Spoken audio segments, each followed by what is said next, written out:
നമ്മളൊരു കഴിവില്ലാത്തവന്മാരാണ്. അത് നിനക്ക് അറിയപ്പെടുന്നത് മെന്റലിസ്റ്റ് ഹാഷിർ എന്ന. മെന്റൽ എന്നായിരിക്കും. പിന്നെ കഴിവ് കാണിച്ചത് നീ ഇങ്ങോട്ടും കൂടെ പയ്യെ ഒന്ന് കണ്ണടച്ച്.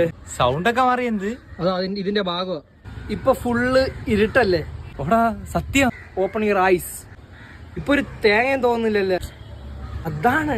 ഒന്നും കൂടെ ഒന്ന് കണ്ണടച്ച. ഇന്ന് വീട്ടിൽ മീൻകറിയായിരുന്നല്ലേ? അല്ല അല്ലെന്ന് വേണേ നീ മണപ്പിച്ചു നോക്ക്. ഇടത്തെ കൈയായിരുന്നത്. ഓ, നീ നടക്കുമ്പോൾ വലത്തേക്കാൽ ആദ്യം ഇടത്തേക്കാൽ രണ്ടാമതല്ലേ വെക്കുന്നത്? ഓ, നീ ടോയ്ലറ്റിൽ പോയതിനു ശേഷം സോപ്പ് ഉപയോഗിക്കാറില്ല. ഇതൊക്കെ എങ്ങനെയാ? ഇപ്പോഴും ആ മണം ഉണ്ട് എന്റെ മൂക്കിൽ. ദിലീപ് പെണ്ണായിട്ട് അഭിനയിച്ച ഒരു പടം ആലോചിക്കുക. മായാ മോഹിനി. തെറ്റ്. എമ്മ് വെച്ചുള്ള പടം ആലോചിക്കുക. സത്യം, മായാമോഹിനി.